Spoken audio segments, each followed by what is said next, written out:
pemantik sama Cirebon berbasis asal ngomongkan sedaya minum NU jadi organisasi terbesar sedunia. Kenapa betul? Kenapa betul? Maka dari itu para suri babon, maka dari pemantiknya dari Cirebon, tapi nanti berkorbannya itu ada di Jawa Timur. Jawa Timur mulai sekarang harus ada revolusi masyarakat dari sikap tingkah laku oknum Klanda Alwi. Siap? Siap nomoran? Siap nomoran? Ada mata kus takut kualat, orang anak kualat, Yahudi orang kualat insya Allah. Gila kok betul? Misalkan wedos kualat yang barang kiai kayak ini Al-Husaini Al-Hasani yang mesti kualat. Gila betul? Para sedulur-sedulur bangun moko make urusan masalah Jawa Timur nanti satu pintu supaya gak geger, supaya gak ribut. Siapa panglimanya? Saya minta Panglima Jawa Timur, Panglima Kabupaten Malang, orang yang memiliki keberanian di atas yang lain. Sebab ini adalah sabilillah, hampir sama dengan Hizbullah nanti. Jadi jangan sampai takut sama siapapun, apalagi sekedar menghadapi Pak Ali yang cari duit.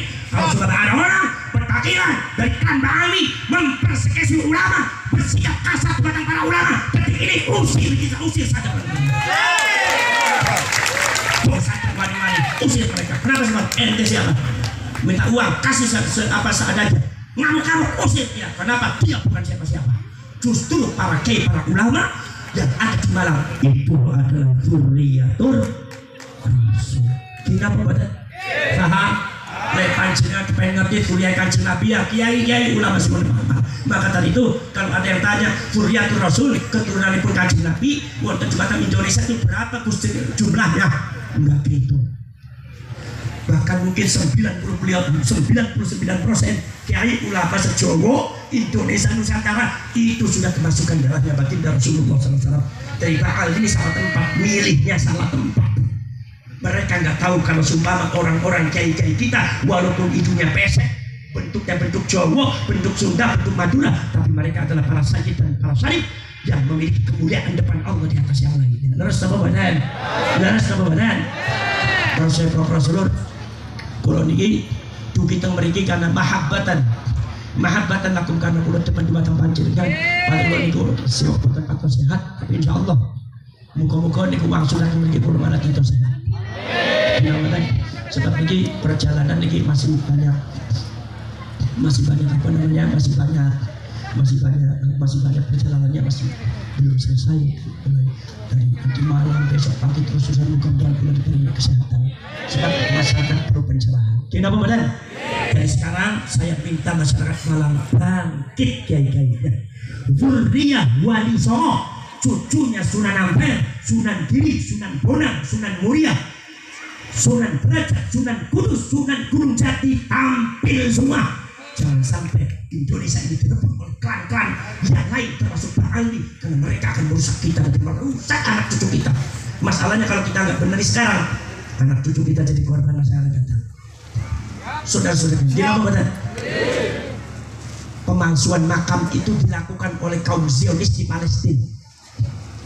Tahun 43 sebelum Palestina itu dicaplok, kaum Zionis memalsukan makam, membuat makam palsu 300 makam palsu di sekitar Masjidil Aqsa. Diklaim mereka adalah mbahnya mereka, datuk mereka. Akhirnya di sekitar Palestina lebih daripada 300.000 makam palsu diklaim datuknya mereka. Akhirnya tanah datuk mereka merasanya ini Palestina punya datuk kita, punya datuk kami, punya babanya kami, berarti orang Palestina adalah numpang. Dicaplok Palestina, diusir masyarakatnya sampai detik ini dari tahun 40 sampai sekarang nggak selesai. Jangan sampai anak cucu kita seperti itu karena pengklaiman makam, pemalsuan makam sudah ada di Indonesia, sudah ada. Di Probolinggo 4 makam palsu begitu digali nggak ada isinya. Di Rembang ada makam yang diziarahi oleh orang-orang setiap malam Jumat 200 orang lebih. Ternyata itu menurut cerita para sesepuh itu adalah bukan makam bos, itu adalah tempat pembuangan tai sapi. Dibuat makam oleh oknum Habib. Ini kalau ada oknumnya datang gaplok aja sekalian. Kurang ajar ini. Apa membohongi orang Indonesia? Betul lah, betul. Masya Allah. Maka dari itu sampai jangan sampai mau disesatkan oleh orang-orang yang tidak benar. Kita tidak benci kepada siapapun, kita tidak menghina siapapun, tapi kita bicara fakta, bicara data, dan ini yang harus kita sikapi karena negara ini harus diselamatkan. Betul lah, betul. Agama ini harus diselamatkan, nasab dan sejarahnya harus diselamatkan. Saudara-saudara sekalian, tahun 1943 ketika Zionis itu siapa? Yahudi Hazari.